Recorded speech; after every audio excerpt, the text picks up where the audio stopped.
You're welcome back to the show. Now, residents of Miotso, a town in the Ningo Pampram district, are accusing the police of the deaths of two people who were shot in a clash yesterday. Houses and vehicles, as well as other properties, were touched in the chaos which took place yesterday. My colleague Enes Menu has been in that area and has come through with this report. So I'm here at Miotso. This is the scene of the incident where was reported yesterday that there were clashes between residents of Miotso and Dawenya. Two we can confirm have died, 16 others injured, and a lot more have been arrested. Yesterday, as we spoke to the police, they confirmed all of these incidents that happened. We understand that what happened yesterday was that around 10 a.m., residents of Dawenya came into the community, attacked them, and started shooting sporadically. But we'll get, witnesses. We'll speak to residents to tell us exactly what happened here. I have with me the assemblyman for the area. His name is Theophilus Botre. He's the brother of the late Francis Botre, who died together with the mason who works on this very structure. Thank you very much, sir, for joining us. Thank you very much. Can you tell us exactly what happened? Narrate what you know as far as this incident is concerned. I think around 10 o'clock in the morning, 10 a.m., I heard a gunshot. So I quickly rushed to the scene. Okay. But I realized that it was Dawenya people, Dawenya boys, Okay. Makoko, and let's say Chief Kwakudapo, okay, and his family who were doing those things. Okay. Before we proceed on that and who exactly is involved, do you have issues with Dawenya as far as lands are concerned? Is that right? Yeah, yes. What exactly is that issue? Since 2005, Dawenya people encroached our land, Kwakudapo and his family. So we went several courts. We end up at Supreme Court. We won the case. They said they didn't understand. They entered the land by force with their own langas, and so they were there selling the land, doing whatever they like. But just recently, they attacked us 2 times. Okay. But where is the land actually? The land in contention? The land fall from Central University or Prampram Road, okay, Prampram Main Road, okay, to my 30. Okay. We share boundary with Oningo people. Okay. So due to that, they were attacked us 2 times. Yesterday included is 2 times. So I call Prampram people, Prampram police commander. They came, and I called them a regional command. The regional command also done his best, send people. So we managed to arrested about 17 people. Okay. So I was happy because they were the people who burned the cars and shooting guns around the area. But unfortunately, I had another gunshot inside the town, Miotso town. So I drove inside. Okay. Before I met 5 police people from Tamar region. I'm an assemblyman, I'm the person who work with the policemen and the fire service and those all security personnel. But those police people, I don't see them, but I know them from Tamar region. So 3 were guiding, stopping people not to come in. Other 2 also were here. So I told them that, where is my brother? They told me that it's, unfortunately, it's a mistake. Mistake for what? You show me. I'm going there. They didn't allow me. Then I told them that I didn't have a gun, I didn't have anything, so I'm going to see where my brother lied. So it was the police that told you that they had mistakenly shot your brother? Yes, exactly. So I came here yesterday. I didn't saw my brother. Then the police driver, the driver who is driving their vehicle, told me that this is your brother. Your brother is lie down there. So I saw my brother, and quickly I went to them, asked them what happened. They said that I should have exercise patient. It's by mistake. I asked them that did you know you don't know that this person? Say they knew him. The accident happy before they know that because my brother is ran away. Okay. I said, oh, as assemblyman or a civilian, I know that if somebody is run away, you have to shot his leg. Okay. But straight bullet to his head, I think is plan work. Okay, so the explanation the police gave was that they had to shoot him because he was running away. Running away. Okay. First, they told me that my brother have a gun. You see, when I came here, my brother didn't have a gun, but rather a phone, mobile phone. So you met the dead body of your brother lying there.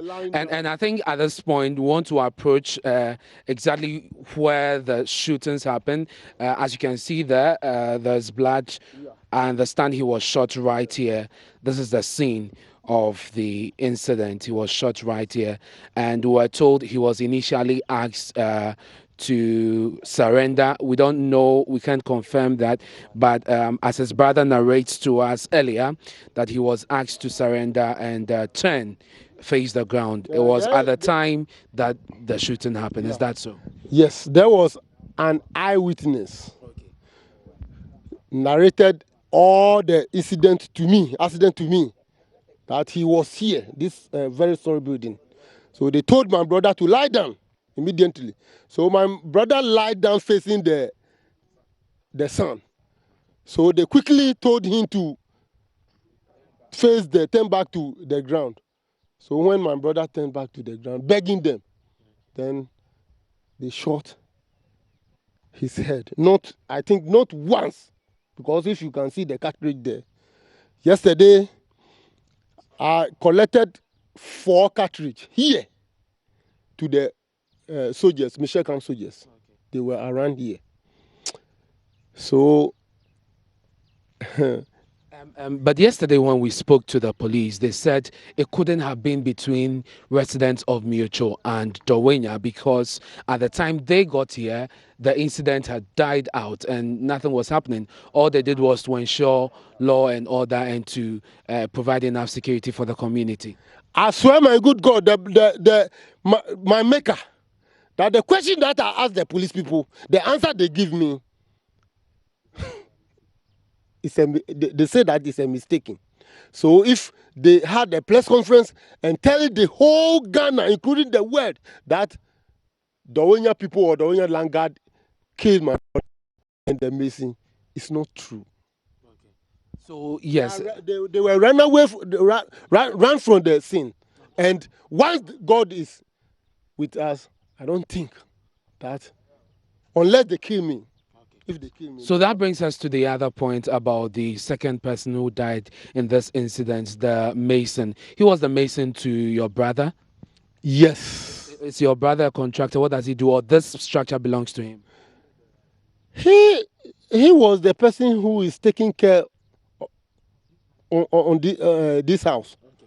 So you can see that he planted okra and everything. His dresses is inside the room. So this is my mind, and it's true, because the guy saw the scene. So to narrate all the story, they kill him also among. So you're alleging that the police had to kill him in order to kill any witness or anybody who witnessed the shooting that happened earlier to your brother? Yes, exactly. But we have somebody, an eyewitness, saw everything. So the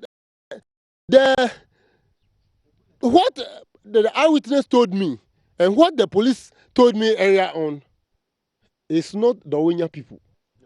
I won't lie to Dawonia people. If Dawonia people give them money to do that one, I can't tell.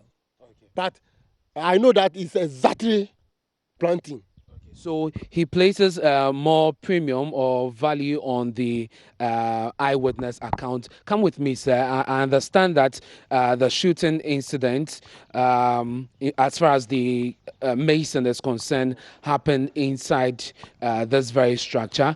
And as he narrated earlier on, there was an eyewitness who saw that the police chased the young man in here. As you can see on the ground, we have some blood, a very gory scene, I should say. Yes. First, I don't know that there was another body lie down here, but the police slandered here, don't want anybody to come inside.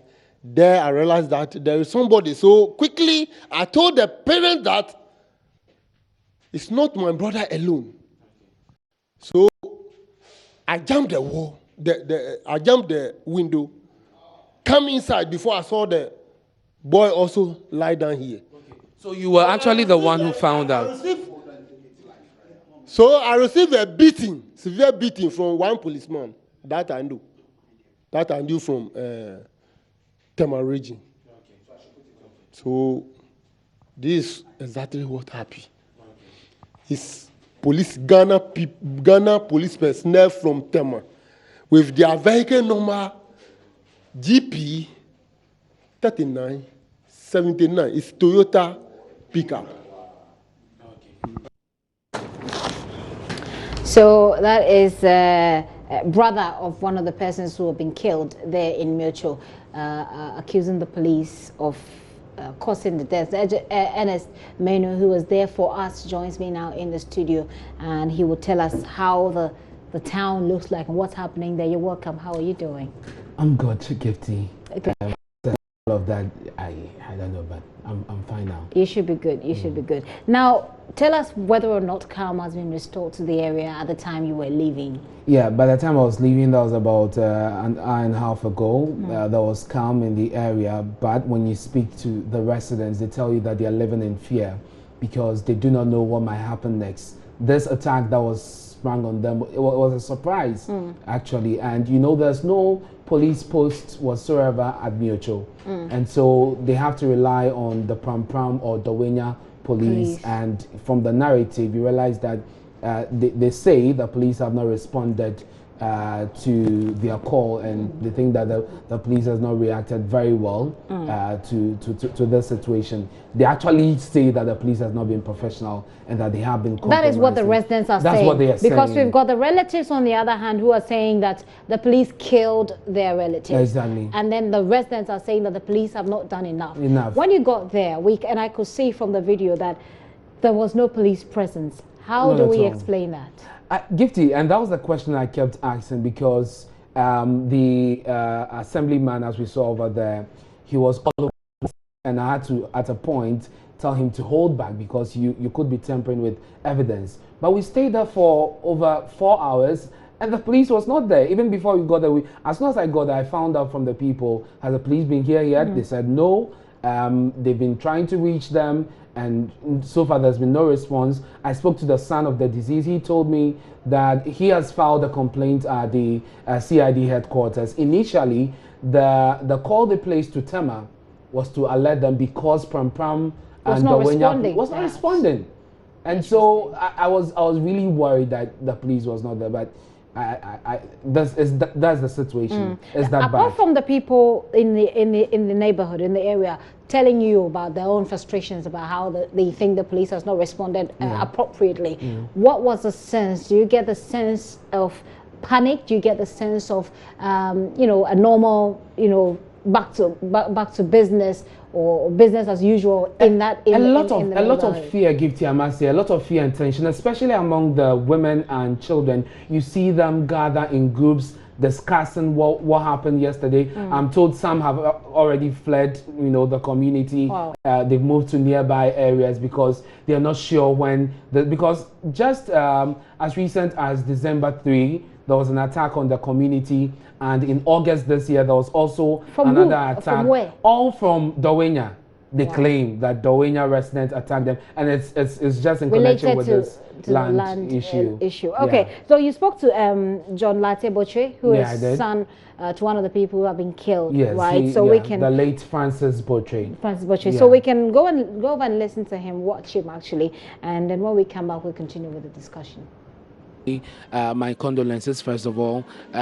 So far, what has been your engagement with the police? Oh, for me, I don't have nothing to say to the police. But the only thing that I have to say is that I thank the Ghana Police Kudalo IGP, and I thank the Operation Tete Yohuno, and I thank the Tema commander, that is Awini. I don't have any much to say because this thing has happened. We sent a lot of complaints. That was the 6th December. They destroyed my car at my restaurant. I went to the Pampram police. I reported.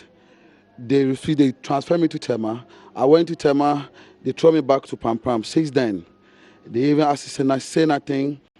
And I go and I ask the police that in Miotso, it's not part of Ghana. When things has happened, when we call police, they will not come. I have a publication that I published them. I wrote a petition to IGP Kudalo. We have a good relationship with Kudalo. At the time he was heading it as regional commander. We eat together, we drink together. But I don't know, since Kudalo being to IGP, he rejected because I haven't have anything to thank them. They are downward. I give my everything to God. I know God is going to fight for me. God will be with me, and I'll stand in the battle. But I have nothing to say it. Their thanks. God bless them. And just for clarity, he's not thanking them because they have supported him in this cause, but he's rather bemoaning the action of the police, especially their response, or if you want, what he thinks is the indifference of the police when it comes to their issues, because this land issue has been brewing for some time now, and he's not very happy the reaction and response of the police so far. But briefly tell us, what kind of man was your father, the late Francis Boche? My father was the head of family of Miotso. After Noma Awulekwa has left, we took a head of family called Akwete Awule. If Akwete Awule is not there, my father. But as now we are here, my father was a spokesman to the chief. My father have a big role to play. My father is not a common man. And even the gun that my father was having, he have a document on it. We bought a gun at Kudalo. At time Kudalo was a regional commander in Tema. So it's not, my daddy is not like, I don't know my daddy. It's okay. But I always say thank you to Kudalo and Tete Yohondo. Finish. All right, so obviously he's getting emotional right now. A lot of wailing, a lot of mourning in the house right now. That's the residence of the late Francis Boche, who, like his son said, was a spokesperson for the chief and played a very key role when it comes to Miotso community, especially with their land disputes and what have you. But Johnny, very briefly, what about the gentleman that lost his life alongside your father? He's a Mason. My father Mason that work with him. Okay. So after the shot, then he asked the police people that, hey, why? Then the other man give order to finish that person. So as soon as they finished, they killed them finished. They took the body and hide it in the room. Before one of my friends come there and asked them, what is going on? So he was standing. Then their commander asked the other guy, there are how many? Then the other guy said 2. So he asked them, where is the other one? Then they said, oh, you're not 2. A dino. So they went there and bring the body out. So it's there that the village people starting shouting and throwing them stones. Why did you kill our father? Why did you kill our father? So I have nothing to say that. I say I thank the Kudalo and Yohuno. That's what I'm saying. Well, that's fine. But have you spoken to the family? Because from what I gather, he's not a relative of yours, is he? Who? The young man, the I Mason. didn't see the family yet. But when they comes, the only thing that I'm saying that I thank Kudalo and Tete Yohuno and I will finish. Okay. All right. Thank you. Thank you.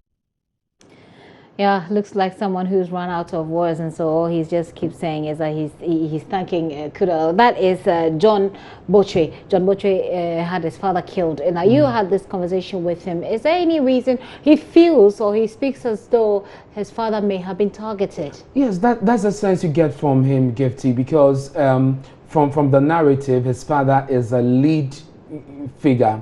In the community. I mean, he speaks for the chief, and there's not an ordinary person. But as far as the land issues are concerned, he's led the charge for the community all through the litigation up until the Supreme Court. I'm told they have 4 judgments on the case over the land. And so this is somebody, if what you're saying is anything to go by, as a leader for this community, and they think that, well, if we target him, if we get rid of him, then they wouldn't have anyone to lead them in this charge. It will weaken their front, and we might have an advantage over them. That's the sense he communicates to you when you got to meet him.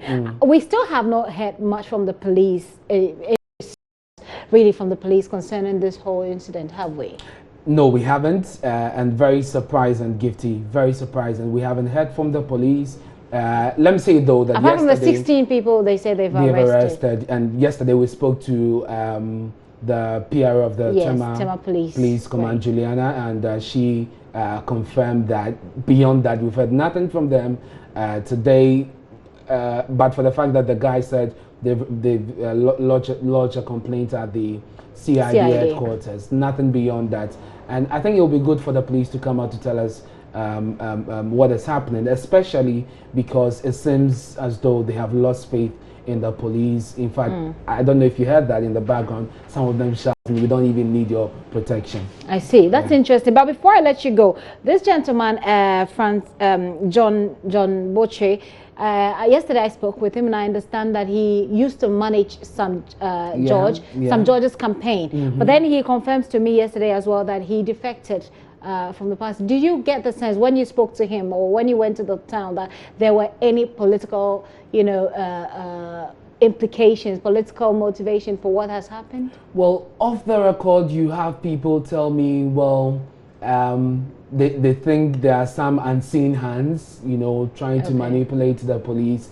They cannot place a finger or point someone to it, but there's a sense that there's some political undertones. However, it is not clear, and they cannot really substantiate their claim, and so they are a bit relaxed. They cannot put that out yet until all of their because they also carrying out some investigations. Until that is done, they cannot. And soon, I'm told they'll be holding a press conference. Only that they want to work with the police at the headquarters. Okay, thank you very much, and I hope that you keep well. Enjoy the new year as we go into it. Happy New Year in advance to you. Ernest Menu has been to Miotso, where there have been violent clashes yesterday, resulting in the death of 2 people. We're still yet to hear from the police. We're making all the efforts that we can to get in touch with the police, especially to get in touch with CID, who we understand is investigating this matter, to hear what they had to say about not just the accusation, but about perhaps explain why they were not there, explain why their absence, and explain what is going to happen next. We will bring you some more on this story in a subsequent bulletin. Of course, it's a developing story. Shall we take a very quick break once more? And when we return, we'll tell you about some politics. What is Adekuka saying? I'll bring you all of that. Please stay.